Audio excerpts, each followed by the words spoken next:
자, 기도하고 합시다. 하나님 아버지 감사합니다. 저희들 참 우리가 신앙이 바로 서게 하는 성경에서 우리가 믿어야 될 믿음의 도리인 교리 공부를 할 수 있게 하신 것 감사드리며, 하나님은 주영으로 어떻게 우리를 구원해 가시는가, 구원의 서정과 구원의 목적에 대해서 공부하는 기회를 갖게 하신 것 감사합니다. 오늘은 칭이 의롭다 하심에 대해서 나눌 때 주께서 주영을 함께 하시고 구원의 확신 속에 서서 하루하루를 복되게 살아가는 저희들 되게 하여 주시옵소서. 예수님의 이름으로 기도하고 드립니다. 아멘. 저 의롭다 하심 칭의 과정에 왔어요. 그러니까 구원 서정이라고 그러죠. 이걸 이제 구원 하시는 과정. 맨 먼저가 복음의 초청, 전도를 통하여서 이제 구원의 역사를 시작하는 거죠. 전도를 통하여서 사도적 선포.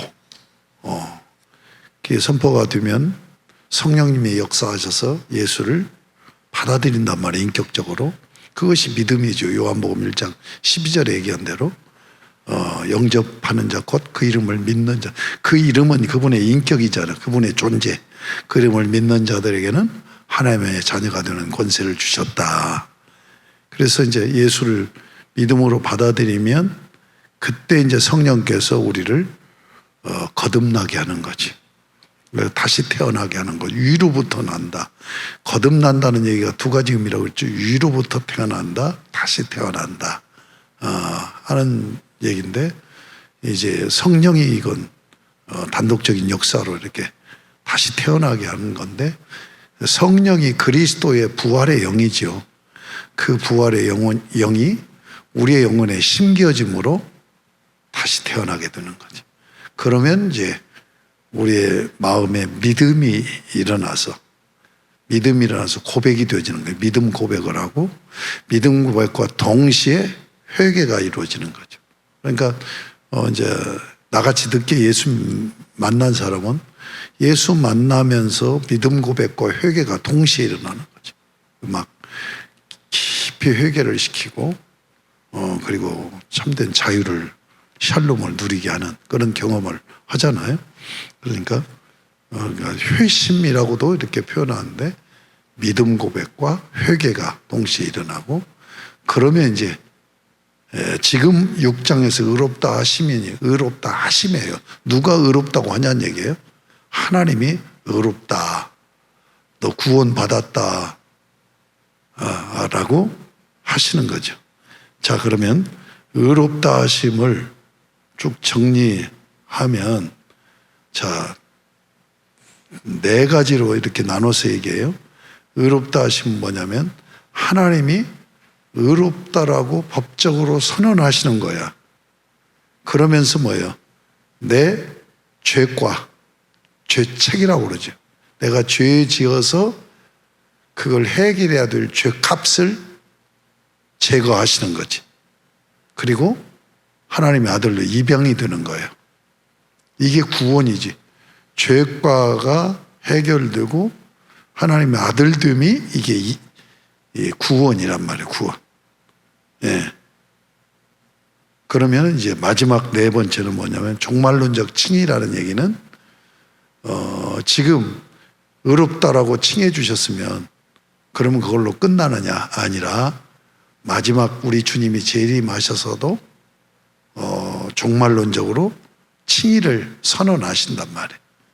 예? 그렇게 이제 네 부분으로 이해를 하면 정리가 되지는 거예요.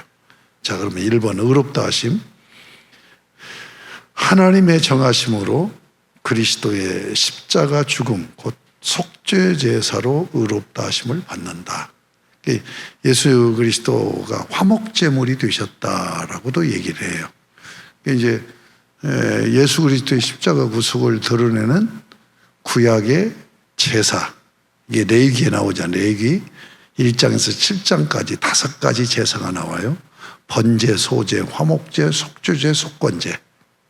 그런데 번제, 소제, 화목제는 자원해서 드리는 거야. 자원제. 그 다음에 속죄제, 속건제는 의무적으로 드려야 돼. 의무제예요. 그러면 의무제인 속죄제는 뭐냐? 예수 그리스도의 십자가 구속을 나타내는. 그래서 속죄제는 이렇게 이제 성막이 있잖아요. 성막이 있으면 성막이 어떻게 구조되어 있죠? 뜰로 되어 있잖아. 뜰로 이렇게 딱 되어 있고 들어가는 이제 동문 하나인데 그걸 딱 뜰로 들어가면 그 안에 번제단, 노스로 되어 있어서 노제단이라고 되어 있고 여기서 이제 제사를 집례하고 드리는 거야. 그리고 물두멍이 있어요. 그 물두멍은 이제 제사장이 막 짐승 잡아서 피 흘리고 그러니까 막 손발이 피가 범벅이 돼 있지 않겠어? 그걸 이제 씻는 거야. 깨끗이 씻고 그리고는 이제 성소로 들어가는 거지. 그럼 성소는 둘로 돼 있지요. 성소가 있고 지성소가 있고 이렇게 이제 돼 있는 거야. 그러니까 그런 그림을 딱 여러분들이 그런 정도는 딱 입력이 돼 있어야 돼. 성소는 세 가지가 있어. 세 가지. 이제 성소도 전부 그 성막은 그 널빤지, 조각목 널빤지로 전혀 틈이 없이 그냥 탁탁탁탁 붙여갖고 사각형 그걸 뭐라고 얘기를 하나? 우리 그 옛날에 일본 말로는 그냥 왁구라고 그러죠. 왁구. 그렇게 하는 거예요. 그러니까 빛이 전혀 안 들어가게 빈틈없이 이렇게 딱 해갖고 금으로 메기를 하는 거죠. 그러고는 이제 사중 덮개로 덮는다고. 덮는데 들어가는 데는 그 휘장으로 돼 있어. 네 가지 색상, 세마포에 청색, 홍색, 자색 실로 짠 그리고 그룹이 수놓여 와 있는 대로 그러니까 이제 처음에 성소 들어가려면 그 뜰이 있다고 그랬지. 뜰 이제 세마포 포장으로 쫙 이렇게 돼 있고 들어가는 문이 동쪽에 문 하나인 거야. 네. 여기로 이제 들어가면 번제단 그 뜰에 번제단이 있고 그 다음에 물두멍이 있고 그러고 이제 성소가 되어 있는데 아까 성소가 그렇게 지어졌다고. 그래갖고 성소와 지성소. 근데 그 성소도 이렇게 들어가는 데는 그냥 미닫이 문이 아니라 그 세마포에 청색, 자색, 홍색으로 실로 공교에 짜고 그룹으로 수놓아 있는 천사 그룹으로 수놓아 있는데 거기로 이제 들어가는 거야. 들어가면 깜깜하지 않겠어요. 이제 빛이 하나도 안 들어오고 사중 덮개로 이렇게 돼 있으니까 빛이 전혀 없으니까 뭐가 있냐면 불을 켜야 되잖아. 그래서 감람류를 붓는 7 촛대가 있다고 그러면 거기다 촛대라고 표현해야 되나? 뭐라고 해야 등대라고 해야 되나? 어쨌든 초를 켜는 게 아니라 감람류 기름을 부어가지고 살구나무 형식으로 이렇게 돼 있는데 거기다 붓는다고 부어서 불을 항시 켜 있는 거야. 불이. 그 촛대가 있고 금촛대가 있고 또 이쪽 맞은편에는 떡상이 있어요. 떡상에 12덩어리 떡이 항상 진열해. 이걸 진설병이라고 그러지. 예. 이것은 이제 떡을 갈아줄 때마다 한 주에 한 번씩 갈아주는데 그걸 이제 저기가 먹지. 제사장들이 거기 들어가서 먹어요. 그걸 먹는데 왜 12덩이냐면 12지파를 나타내는 거예요. 그러고는 이제 지성소로 가는데도 열고 들어가야 되니까 휘장으로 되어 있어. 동일한 휘장으로. 그런데 그 앞에 뭐가 있냐면 분향단이 있는 거야. 거기서 이제 향을 피는 거지. 이게 이제 성소야. 이 성소는 제사장만 들어가는 거야. 이 성소는. 그리고 12지파가 하나님 앞에 제사 드릴 때는 그냥 뜰에서 드리는 거야. 안에 못 들어가고. 그리고 이제 이 지성소로 들어가는 그 휘장, 휘장 안에 지성소에는 뭐가 있냐? 법궤가 있지, 법궤. 법궤하고 똑같은 크기로 위에 시온좌, 속죄소라고 이렇게 그 천사 이렇게 얼굴 가리고 이 그림 보셨을 거예요. 이렇게 덮고 있는 거 있어요.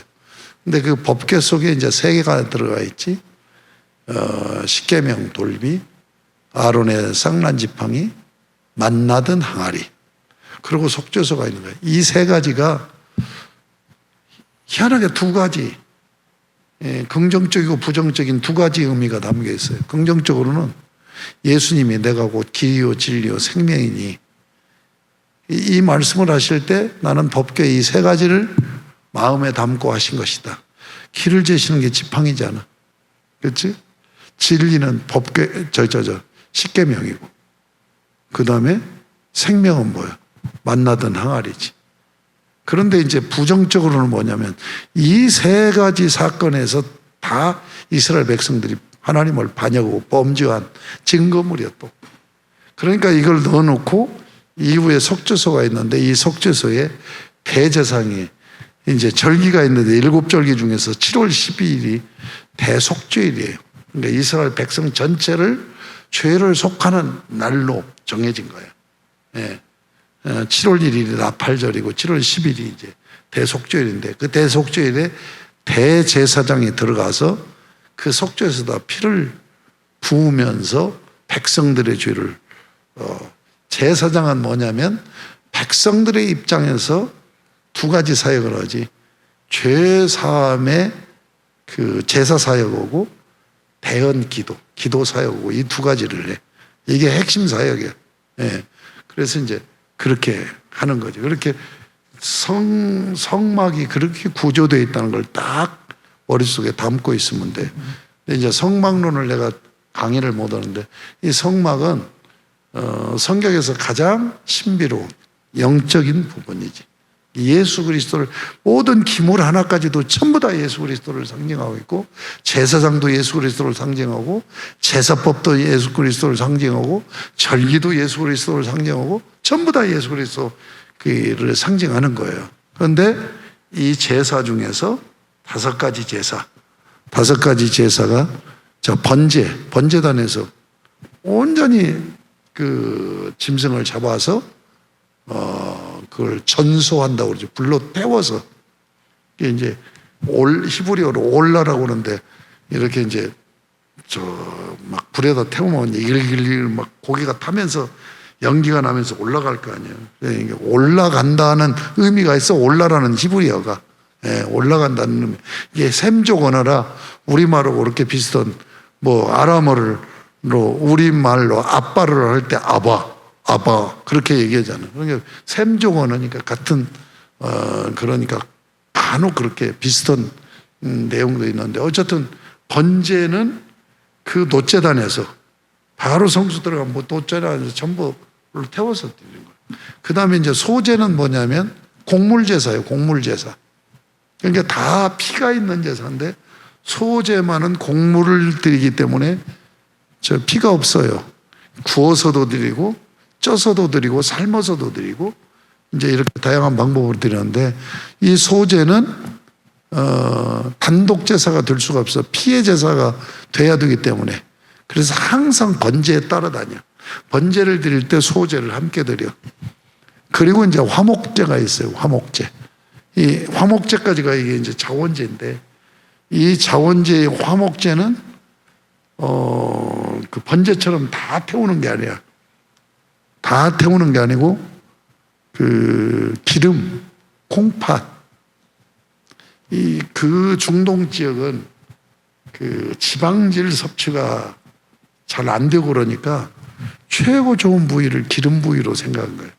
그래서 하나님 앞에 기름을 드려. 기름 부위를 불로 태워서 드려. 그리고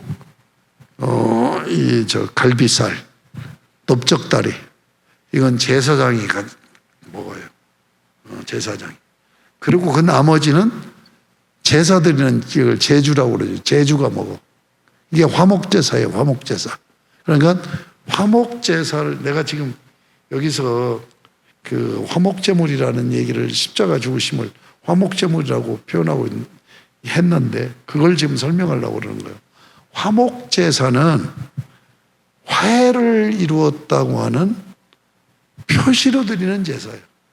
그러니까 이 제사는 파티하는 거예요. 파티. 그러니까 갑과 을이 화해를 해서 또 그 화해를 시킨 사람이 있잖아.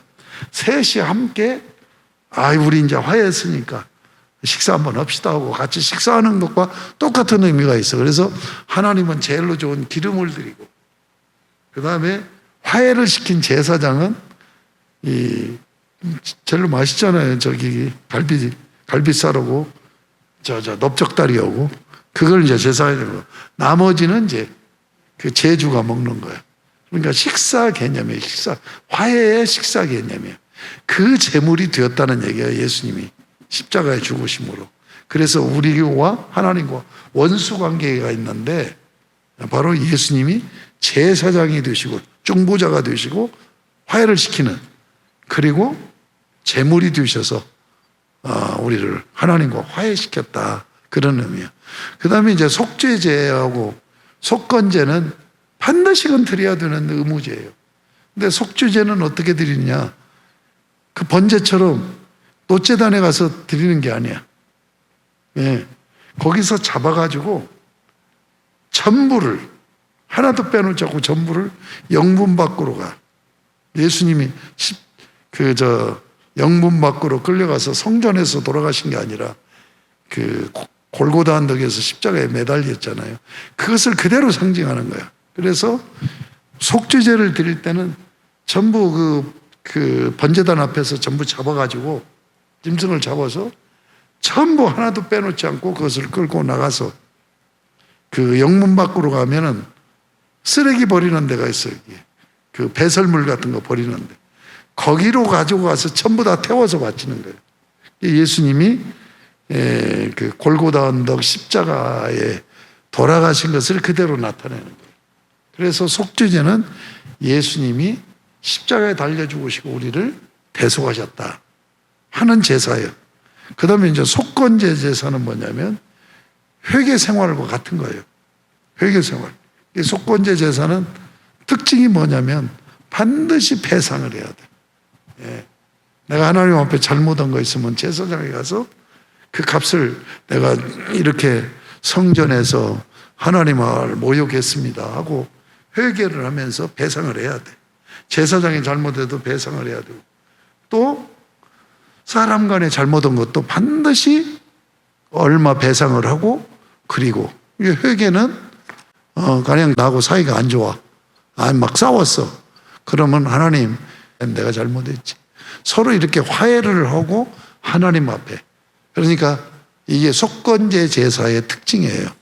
예수님의 십자가의 죽으심이 화목제물이 되셔서 하나님과 나와의 관계가 화해가 이루어졌단 말이에요. 그러니까 의롭다 선언이 다른 말로 하면 그래 너고 나고 원수였는데 이제는 잘 지내자 화해됐어 이 선언이나 마찬가지라는 얘기예요. 그래서 속죄제사로 의롭다 하심을 받는다. 두 번째, 그리스도의 의의 전가는 그가 피 흘려 이루신 죄 용서를 적용하는 것이다. 의의 전가라는 말을 썼어요. 전가. 그러니까 내 죄 값을 예수 그리스도에게 전가시켜 버린 거예요. 그래서 죄 문제를 해결한 걸 채무 관계로 설명을 해요. 상업적으로. 값을 지불하는 것은 채무 관계잖아요. 내가 얼마 빚을 졌는데 그 빚을 갚아야 되는데 내가 갚을 능력이 없어. 그러니까 대신 갚아준 거예요. 그러니까 이 속죄 부분을 채무 관계로까지 설명을 해서 우리를 이해시키고 있다 하는 것을 이해하면, 그러니까 그리스도의 의의 전가는 그가 피 흘려 이루신 죄 용서를 적용하는 것이다. 이 얘기가 왜 그냥 뭐 우리 아는 얘기 아니에요? 그런데 왜 이 얘기가 필요하냐면, 무슨 논쟁이 일어나냐면 예수님이 우리가 지켜야 될 율법을 다 지키셨다. 3년 동안 공생의 삶을 사시면서 그래서 그 의를 우리가 율법을 다 지킨 그 의를 우리가 전가받았다 이렇게 주장하는 자들도 있단 말이에요. 에? 지금 현재도 총신에서 또 합신, 고신 막 해가지고 우리 이 저자가 요 부분 그러니까 율법을 이루시면 뭐냐면 율법에 죄를 지으면 값을 지불해야 되는데 그 값을 지불했다는 것이 율법을 이루셨다고 하는 거예요. 이 저자는 그걸 주장하는 거예요. 그런데 다른 학자들 중에는 예수님이 실제로 우리가 지켜야 될 율법을 자기가 몸소 다 지켜서 우리가 그분의 의가 내 의가 되었다 이렇게 주장하는 자들도 있단 말이에요. 그래서 이걸 능동순종, 수동순종이라는 이 타이틀로 요즘 막 이 저자를 공격하고 이 저자는 또 거기에 대해서 반박하고 지금 그러고 있는 상황이야. 그러니까 꼭 기억해야 되는 것은 예수 그리스도가 우리가 지켜야 될 법을 다 율법을 지켜서 우리가 의롭게 된 게 아니란 말이에요. 의롭게 돼서 우리가 의롭게 되었다는 것은 예수님이 내가 지은 죄값을 다 해결해 줬다는 얘기예요. 이 죄값 해결해 주는 것은 다른 게 아니에요. 십자가에 죽으셔 내가 죽어야 될 자리에 주님이 죽어주신 거예요. 죽음으로 그 율법의 요구를 다 빚을 청산한 거예요. 요 부분을 꼭 잊지 말아야 돼. 그러니까 능동순종, 수동순종하고 논쟁하는 것이 자체가 잘못된 거라니. 이게 지금 2번이 지금 그 뜻을 내포하고 있는 내용이라는 얘기예요. 3번, 칭의는 내적으로 본성이 변화됨이 아니라 외적 신분의 변화, 법정적 선언이다. 이거 굉장히 중요한 얘기예요. 하나님이 너 의롭다라고 칭해 줬을 때 우리의 본성이 변한 것이 아니에요. 그냥 외적으로 법정적인 하나님이 선언을 한 거야. 그 얘기는 뭐예요? 본성은 아직 안 변했다는 얘기죠. 그래서 예수를 믿어도 죄를 짓는 거예요. 만약에 본성이 변했다고 한다면 죄를 안 짓는 거죠. 이렇게 주장하는 게 있죠. 2단 구원파, 권신찬 구원파, 박옥수 구원파. 그래서 이 권신찬 구원파는 청년들이 수련회 가면은 남녀 한 방에 혼숙시켜버리고, 이제 구원받았으니까 죄 안 짓는다고. 죄 안 짓습니까? 말도 아닌 얘기지. 종교개혁 시대 때는 독일에서는 누드로 남자 여자들이 우리 구원받았으니까 에덴 동산의 삶을 살려고 빨가벗고 다니고 거리를 이단이죠. 그러니까 본성이 변화되는 게 아니에요. 본성이 변화된다면 여러분 죄 안 져야 돼. 뭔 말인지 아시겠죠? 그러니까 하나님이 죄를 짓는 본성은 가지고 있지만 그냥 법정적으로 외적으로 너 의롭다라고 선언을 해준 거예요. 그러니까 죄 짓는 의인이 된 거죠. 죄 짓는데 죄값을 용서받은 거예요. 근데 여기서 여러분이 꼭 기억해야 되는 건 죄값을 용서받는 것은 과거에 지은 죄값만 용서받으면 지금 짓는 죄값 용서 못 받으면 그게 아무 필요가 없는 거지. 앞으로 짓는 죄값 용서 못 받으면 과거에 용서받았어도 죄인으로 구원 못 받는 거지요. 그러니까 우리의 죄값이 원리적으로 과거의 죄, 현재의 죄, 미래의 죄 지은 값까지 다 해결받아 버린 거죠. 이게 신비란 말이에요. 이게 구원의 신비야. 만약에 그렇지 않는다면 우리는 구원의 확신을 가질 수가 없어. 어제건 해결받았는데 내가 또 빚을 져. 그 해결 못 받은 거잖아. 채무가 있는 거잖아. 4번, 의롭다 하심은 믿음 고백과 회개할 때 하나님의 선언이다. 내가 아까 얘기했죠? 거듭나면 동시에 뭐예요? 내 마음속에서 믿음이 생겨서 고백을 하게 된다면 나는 예수 그리스도를 구주로 믿습니다. 그뿐만 아니라 내가 이렇게 죄인인데 내가 이런 죄를 졌는데 하나님은 예수 그리스도로 내 죄값을 해결해 주셨습니다 하는 감격적인 회개가 이루어지는 거죠. 그것이 이루어질 때 하나님이 그래, 너 의롭게 됐어라고 선언해 주시는 거예요. 그러니까 이게 엄청난 은혜지요. 실제로는 죄를 안 짓는 게 아니잖아. 그런데도 그렇게 믿음 고백하고 회개만 해도 하나님은 의롭다라고 선언을 해 주시는 거죠. 예? 은혜예요, 은혜. 그런데 여기서 꼭 알아야 될 것은 이건 동시에 일어나는 거예요. 논리적인 순서지 시간적인 순서가 아니야. 무슨 말인지 알겠어요? 거듭나고 믿음 고백하고 회개하고 하나님이 너 이제 죄값 다 해결돼서 이게 의롭다 선언이란 말이에요. 너 나하고는 이제 아무 관계가 없어. 채무 관계가 없어. 화해가 이루어졌어. 이게 지금 하나님이 선언하시는 거예요. 그런데 이것이 동시에 일어난다는 얘기예요. 알겠어요? 순서별로 그렇게 시간적인 순서별이 아니란 말이에요. 그것을 잊지 않았으면 좋겠어요. 왜 이렇게 선언하시는 거예요? 우리로 하여금 자유하라고. 그러니까 담대히 그리스도의 피를 의지하여서 보좌 앞으로 나갈 수 있게 된 거야. 그래서 예수님이 십자가에 달려 죽으실 때 성전 휘장이 쫙 갈라진 거죠. 그 휘장이 뭐예요?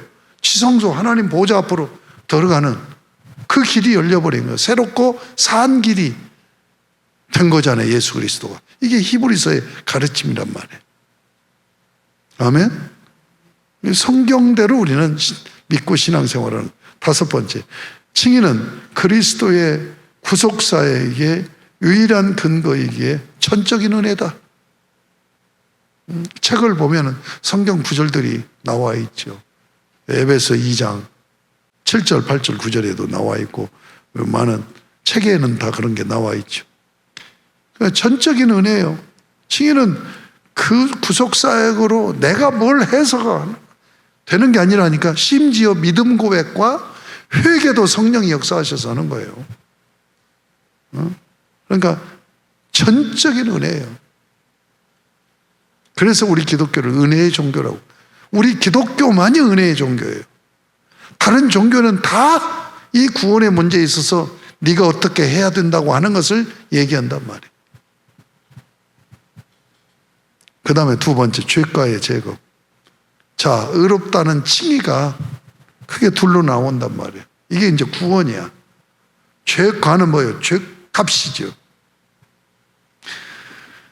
자, 죄의 성질이 두 가지라고 그랬죠. 죄의 성질. 하나는 오염, 하나는 죄체계예요. 죄는 반드시 오염되는 성질을 가지고 있어. 그러니까 죄가 막 병균이 그 전염시키는 것처럼 오염시킨단 말이에요. 그런데 죄를 지으면 반드시 죄값을 내가 해결해야 돼. 왜? 우리가 인격적으로 내 의지로 죄를 지으니까. 아시겠죠? 자, 그러면 1번. 그리스도의 피 흘림으로 믿는 자를 용서하시고 의롭다 하신다. 이 얘기가 우리는 다 아는 얘기잖아. 그런데도 이것이 강조되고 있는 거예요. 그리스도의 피 흘림으로 그것을 받아들이는 믿는 자를 용서하시고 의롭다라고 하시는 거예요. 그것밖에 없어. 그러니까 예수 그리스도의 피 흘림이 유일한 근거예요. 그래서 은혜인 거죠. 2번, 의롭다 하심은 죄책의 제거이다. 죄과나 죄책, 죄를 지으면 반드시 책임을 져야 되는데 예수 그리스도에서 내 대신 피 흘려서 죄값을 해결해 버렸다니까요. 죽음이 아니고는 해결이 안 돼. 그러니까 구원받은 우리로는 값없는 은혜예요. 100% 값없는 은혜예요. 그런데 구원하시는 분의 입장에서 보면 뭐예요? 엄청난 값을 치르는 거예요. 생명을 지불한 거예요. 생명을 지불한 거. 3번, 죄과 죄책이 제거되어 하나님 앞에서 사는 생존권, 곧 영생을 얻는다. 영생이 뭐냐? 하나님 앞에서 사는 거예요. 이게 생존권이야. 예? 그러니까 죽음이 뭐예요? 분리잖아, 분리. 그래서 죽음이 3단계로 나눠지잖아요. 첫째는 영적인 죽음. 영적인 죽음은 뭐예요? 그 요한계시록 에베소 교회를 향해서 너희가 살았다는 이름은 가졌으나 실상은 죽은 자로다. 영적으로 죽어 있는 거예요. 영적으로 죽어 있다는 얘기는 뭐냐? 뭐 살아서 밥도 먹고 사회생활하고 뭐 다 하는데 하나님하고는 분리가 돼 있어. 이게 영적인 죽음이죠. 그 다음에 두 번째 죽음은 육적인 죽음이죠. 영육을 분리시켜버리는 거죠. 영육을 분리시켜서 영혼은 천국으로 보내든지 지옥으로 보내든지 하고 육신은 흙으로 돌아가게 하는 거죠. 그 다음에 마지막 죽음, 이게 궁극적인 죽음이죠. 영원적인 죽음. 이것은 뭐예요?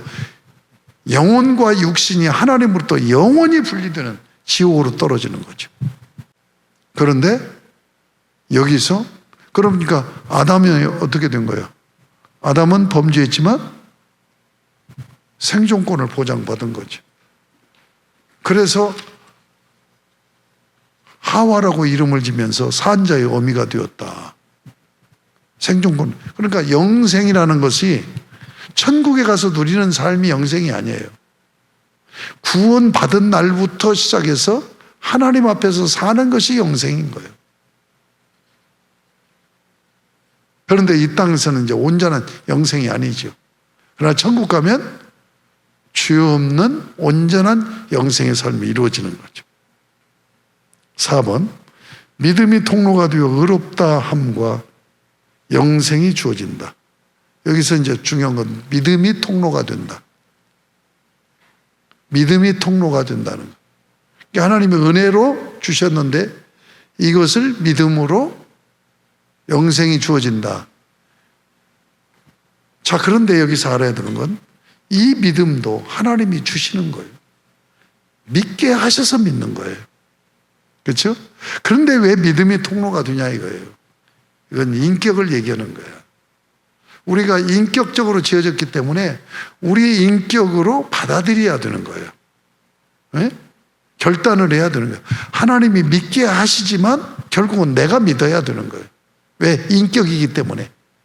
그런데 이제 이 부분이 양이 안 차가지고 내가 의지적으로 결정해서 구원받는다. 이게 알민이 아닌 거예요. 여러분이 이제 그 뒤에 있는 로마교회의 구원론, 찰스 피니의 구원론, 요한 웨슬레의 구원론, 알미니안, 또 펠라기오스주의, 이들이 이제 도덕적 칭의론이라고 그러는데 내가 무엇을 해야 되는 거예요. 왜? 내가 인격적으로 하나님이 자유의지를 주었으니까. 내가 뭘 할 수 있도록 하나님께서 선행의 은혜를 미리 주입해 주셔서 그렇게 한다고 믿는 게 노마교회란 말이에요. 그러니까 은혜 플러스 공로를 얘기하는 거예요. 아니에요. 전적인 하나님의 은혜예요. 그럼에도 불구하고 내가 인격이기 때문에 믿음으로 받아들여야 된단 말이에요. 그게 믿음으로 받아들여야 되는데 그것까지도 성령님이 역사하셔서 그렇게 믿게 하신단 말이에요. 우리가 신앙생활 하면서 그런 거 경험하는 바잖아요. 믿게 하셔야 되는 거죠.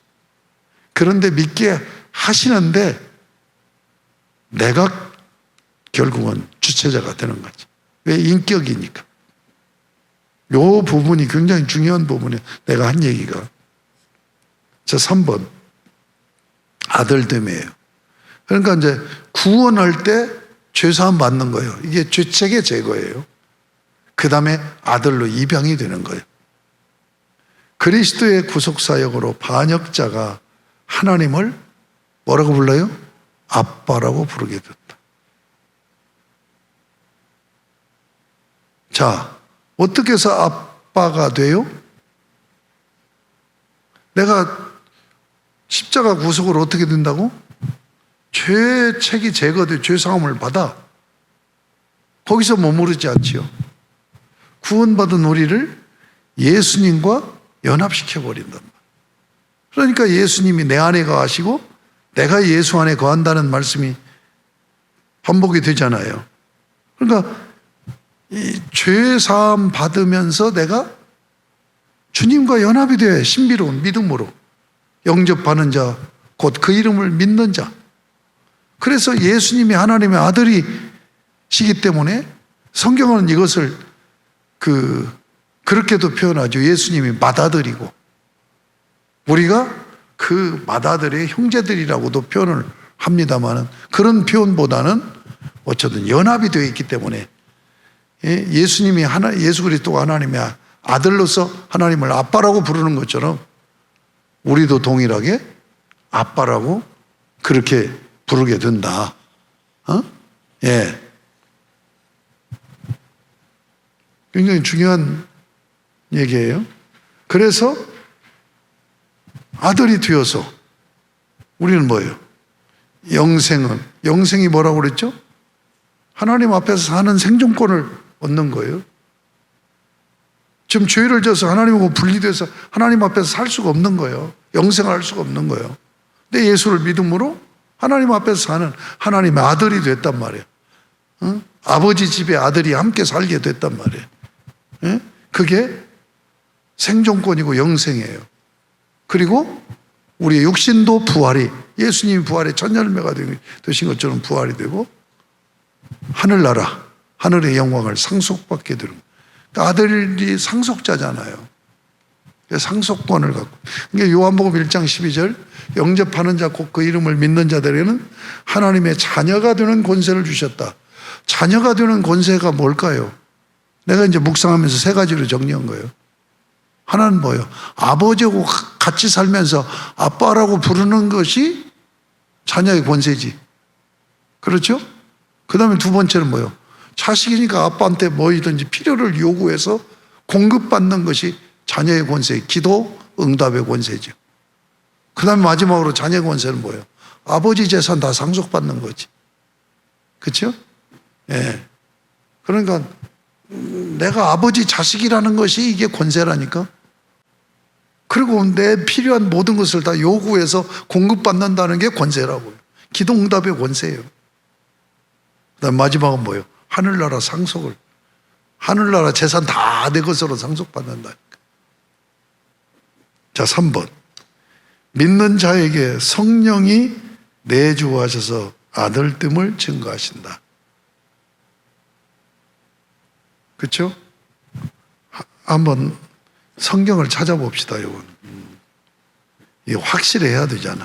노마서를 한번 찾아. 노마서 8장 14절부터 볼게요. 무릇 하나님의 영으로 인도함을 받는 사람은 곧 하나님의 아들이라. 하나님의 영으로 인도받는다는데 성령이잖아. 하나님의 영이 바로 예수 그리스도의 영이지, 아들의 영이죠. 그래서 하나님의 아들이라. 15절. 너희는 다시는 무서워하는 종의 영을 받지 아니하고 양자의 영을 받았으므로 우리가 아빠 아버지라고 부르짖느니라. 성령이 오셔서 우리를 하나님을 아빠라고 부를 수 있게 하셨단 말이에요. 이게 신비로운 연합을 시켜서. 16절. 성령이 친히 우리의 영과 더불어 우리가 하나님의 자녀인 것을 증언하시나니. 성령이 내 마음속에 너 하나님의 아들이야 라고 증언하신단 말이에요. 17절. 자녀이면 또한 상속자 곧 하나님의 상속자요 그리스도와 함께 한 상속자니 우리가 그와 함께 영광을 받기 위하여 고난도 함께 받아야 할 것이니라. 그리스도와 함께 상속자라고 하니 그리스도와 연합되어서 그리스도 안에서 내가 하나님의 아들이 된 거야. 그러니까 상속자가 되는 거죠. 이 부분보다 더 확실한 것은 갈라디아서입니다. 갈라디아서 4장을 한번 보겠습니다. 5절부터 봅니다. 갈라디아서 4장 5절. 율법 아래 있는 자들을 속량하시고, 속량하셨다는 얘기는 뭐예요? 죄값을 다 지불했다는 얘기예요. 죄책을 제거했다는 얘기예요. 속량하시고 우리를 아들의 명분을 얻게 하려 하심이라. 아들의 명분. 예. 휴스티뎀이라는 말인데 아들로 세웠다는 그런 뜻입니다. 양자 삼는다는 얘기예요. 아들의 명분을 얻게 하려면 양자 삼은 거예요.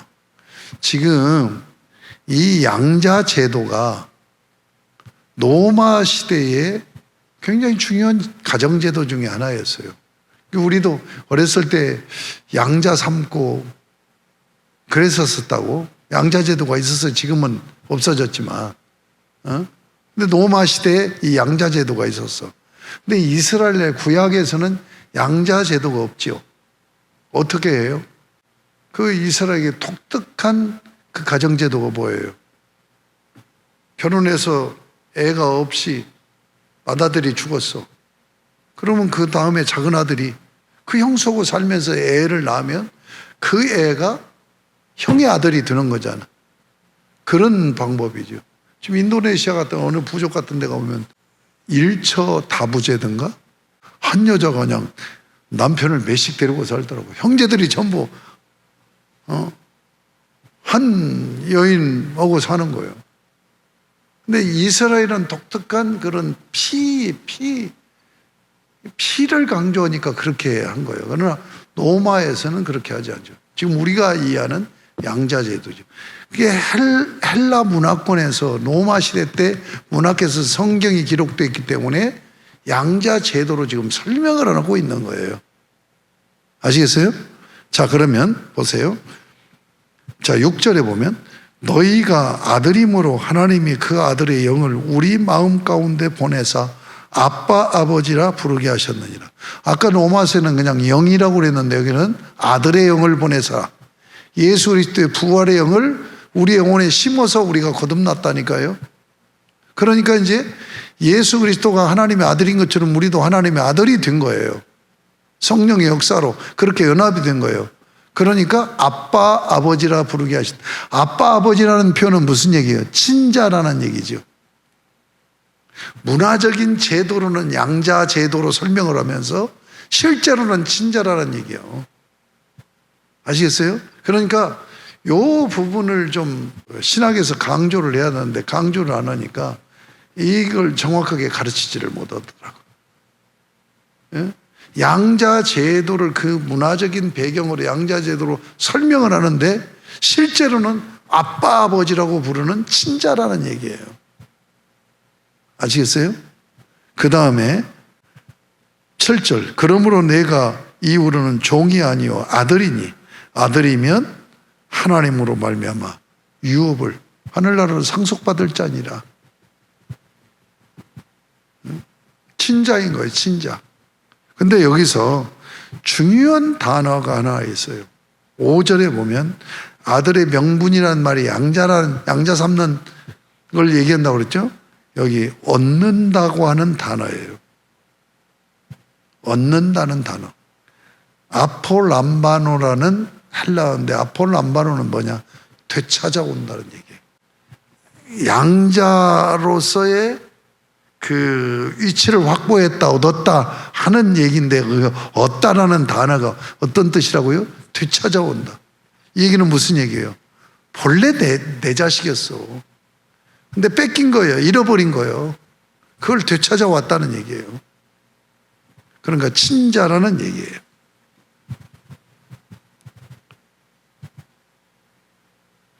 자, 4번. 아들로서의 신분의 자유와 성숙의 자유를 누리게 하신다. 이 지금 성숙의 자유를 누리게 하신다는 것은 책에는 없어요. 내가 그렇게 정리를 한 거예요. 그러니까 예수를 믿으면 아들로서의 신분, 내가 하나님의 아들이니까 자유자가 된 거죠. 그런데 정말로 자유를 누리는 것은 뭐냐? 성숙해져야 자유가 있다. 성숙한 만큼. 성숙하다는 얘기는 뭐예요? 법에 안 걸린다는 얘기예요. 법에 저촉이 안 된다는 얘기예요. 자꾸 법에 저촉돼서 벌금 내고 하면은 자유를 잃어버리잖아요. 경제적인 자유를 잃어버리든지 자유를 잃어버리잖아. 그런데 전혀 그런 게 걸리지를 않아. 그러면 자유롭게 사는 거잖아요. 그렇죠? 이게 성숙의 자유예요.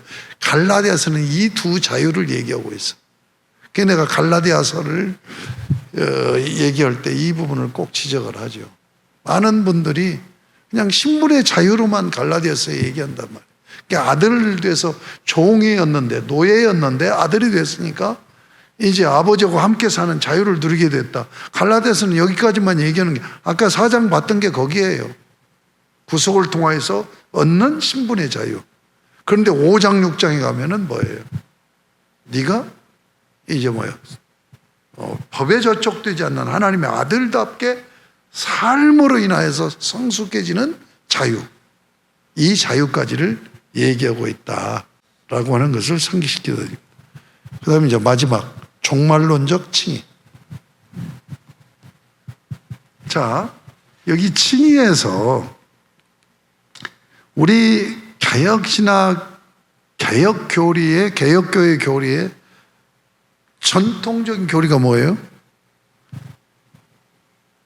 거듭나고 믿음 고백하고 회개할 때 하나님이 의롭다고 칭해 주시는 거란 말이에요. 그런데 아니다. 어떻게 이렇게 값싼 구원이 이루어지냐. 그러니까 그리스도인이 산다고 이렇게 형편없이 살고 있지 않느냐 해가지고 우리 은사들은 김세현 박사도 칭의 유보론을 얘기를 해가지고 우리 그냥 신학계가 난리가 나. 칭의 유보론이라는 얘기는 뭐냐면 죽을 때 가서 칭의, 마지막 가서 칭의를 선언한다는 얘기. 그러면 우리는 구원에 확신이 없이 사는 거예요. 예? 천국 갈 자신이 없이 사는 거예요. 근데 어떻게 살았느냐 봐가지고 마지막에 칭의를, 종말론적 칭의를 선언한다. 이건 잘못된 겁니다. 이건 잘못된 거예요. 칭의는 한 번이에요. 예수를 믿을 때 칭의가 선언돼요. 아시겠어요? 이 선언되는데 예수님이 재림해서 이것을 반복하는 거예요. 칭의는 변하지 않아. 내가 예수를 믿을 때 하나님이 너 의롭다라고, 구원받았어라고, 죄책 제거되고 하나님의 아들 됐어라고, 너고 나고 화해가 이제 완전히 이루어졌어라고 선언하는 것이 칭의란 말이에요. 이것이 변하지 않는다니까. 이게 변하지 않아요. 주님이 재림하면 이것을 다시 확증해 주는 거야. 그 확증이 뭐냐? 공적인 선언이야. 모든 마귀들 앞에서까지 공적인 선언이야. 아시겠어요? 이게 변할 수가 없어요. 변한다면 칭의 교리는 필요가 없는 거고, 우리는 구원에 확신 없이 살아야 돼. 하나님이 구원하셔서 아들로 삼았는데 잘못 산다고, 저거 자식 삼아놓으니까, 자식으로 세워놓으니까 저거 호적에서 파내야 되겠네. 호적에서 파내야 되겠다고 속상해서 말은 했지만 호적에서 파내진 사람이 인류 가운데 한 사람이나 있어요. 자식인데, 부자지간인데. 이게 종말론적 칭의는 뭐예요? 모든 심지어 악의 세력 앞에서까지 예수 믿을 때 구원받고 하나님의 자녀로 선언된 것을 확정하면서 공포하는 거예요. 변하지 않는 거예요. 아시겠어요? 이게 우리 구원의 교리예요. 이제 5번 도덕적 칭의의 문제.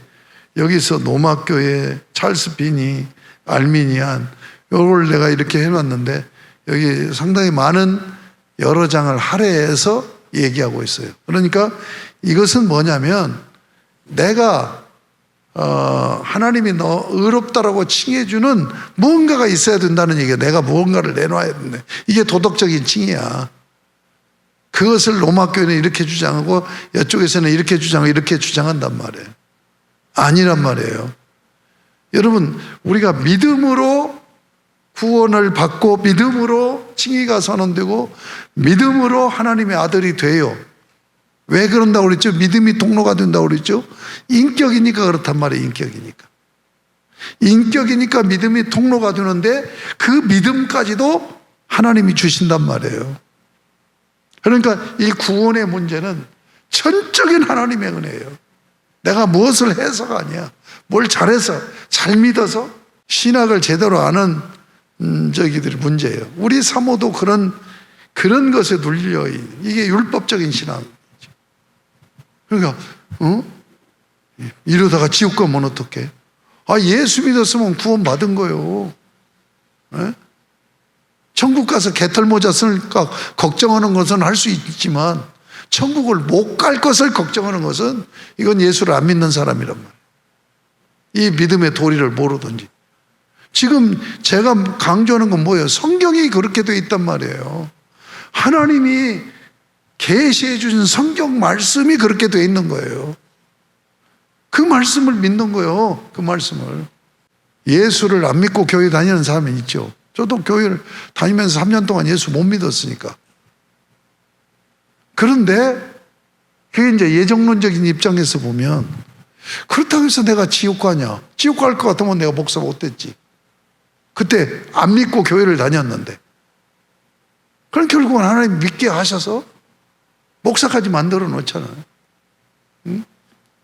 자, 하나님하고 나하고 부자지간이야.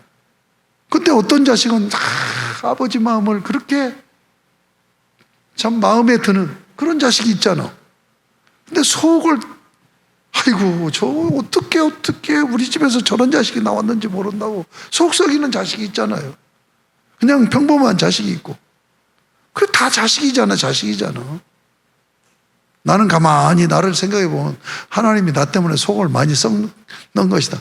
아유, 너 그것만 좀 고치면 얼마나 이쁨 받겠냐. 어? 그러니까 나를 보고 하나님이 많이 아파하시고 긍휼히 여기시고, 저놈이 저것만 고칠 수 있고 버릴 수 있으면 정말 복받을 놈인데, 저것 때문에. 이게 내가 목회를 하면서 성도들을 보면 마찬가지라니까. 그런 게 다 있다니까요. 없는 사람이 없어. 나도 마찬가지고. 그렇죠? 그런데 그런 것을 최소화하면서 성숙해가는 사람 있지요. 그런데 그냥 그러지 못하는 사람이 있고. 이건 수준의 차이인 거야. 삶은 수준의 차이예요.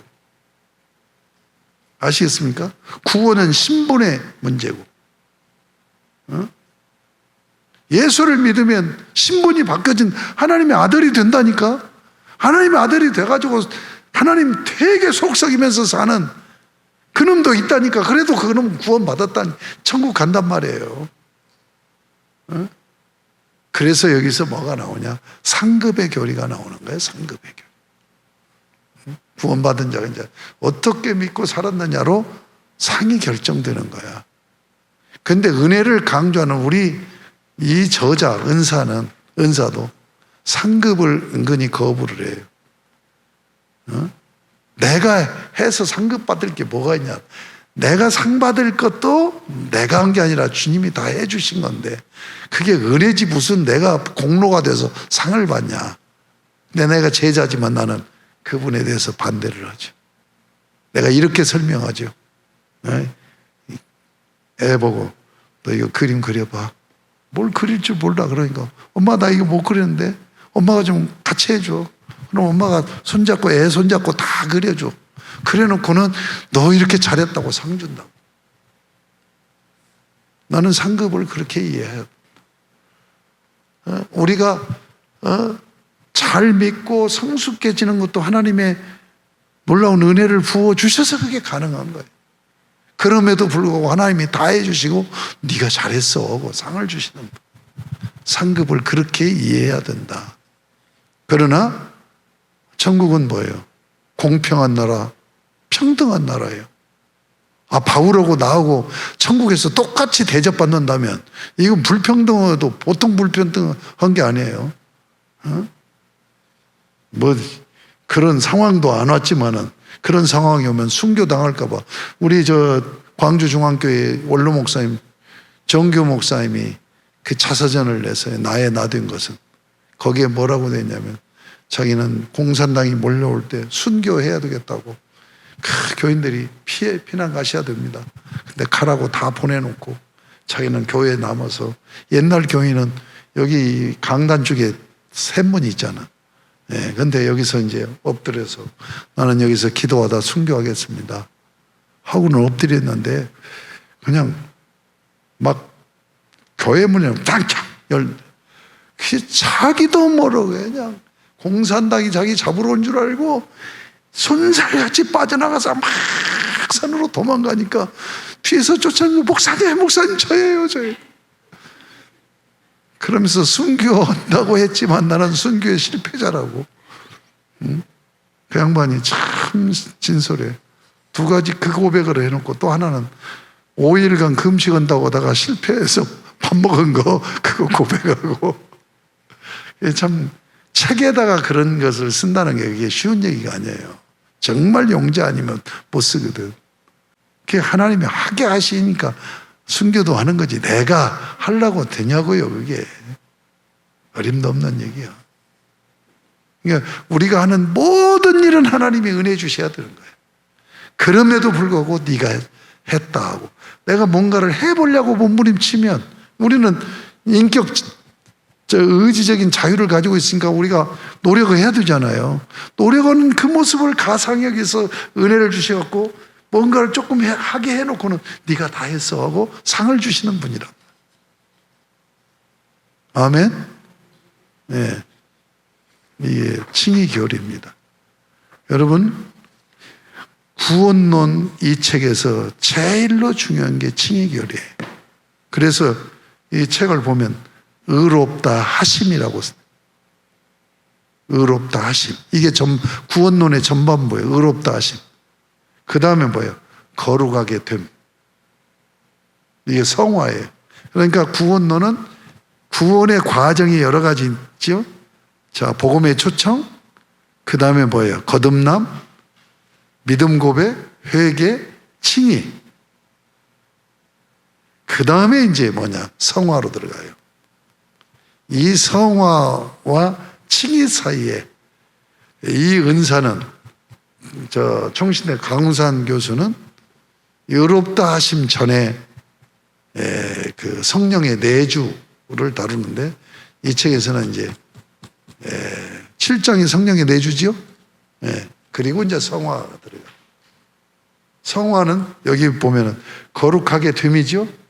실제로는 거룩하게 하심이에요.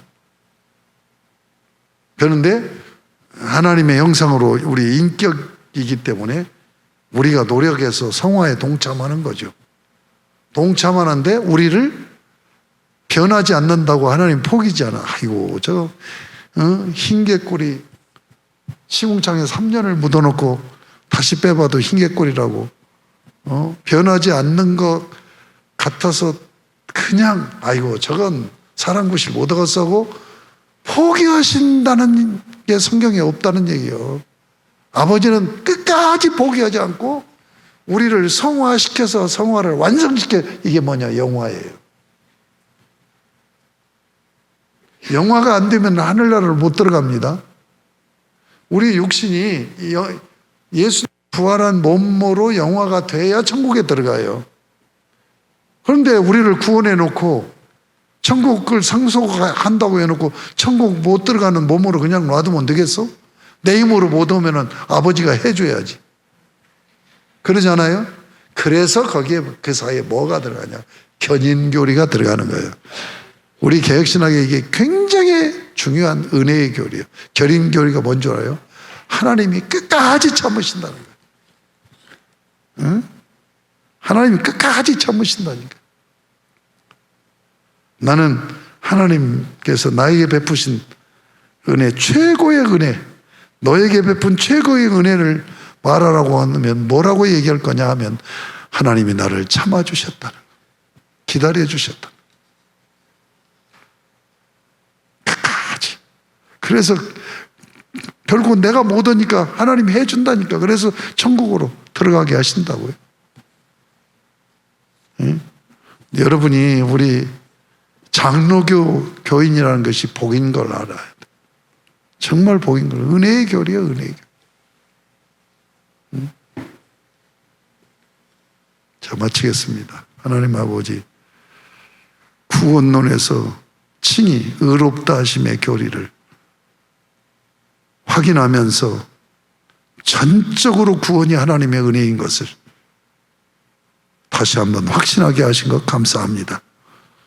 비록 내가 예수 믿고 신앙생활을 이렇게 할지라도 우리 하나님은 영원히 천국 들어가는 내 아들이라고 선언하셨고 우리 주님이 재림하시면 그 내용 그대로 공적인 선언을 하시며 우리의 육신을 홀연히 변화시키든지 부활시키든지 하셔서 영육이 천국에 들어가서 영생 복락을 누리고 살게 하시는 구원의 역사가 은혜인 것을 감사하며 오늘 공부하게 하신 것 감사합니다. 아버지 하나님, 이 은혜의 교리에 온전히 붙들려서 참으로 구원의 확신 속에서 믿음 생활하며 내가 구원받은 하나님의 자녀가 되었는데 이제 아버지 하나님을 속썩이는 것이 아니라 기쁘게 해드리는 자녀가 되어야 되겠다는 이 감사에서 나온 이 마음으로 신앙생활 해나가는 저희들 되게 하여 주옵소서. 예수님의 이름으로 기도드립니다. 아멘.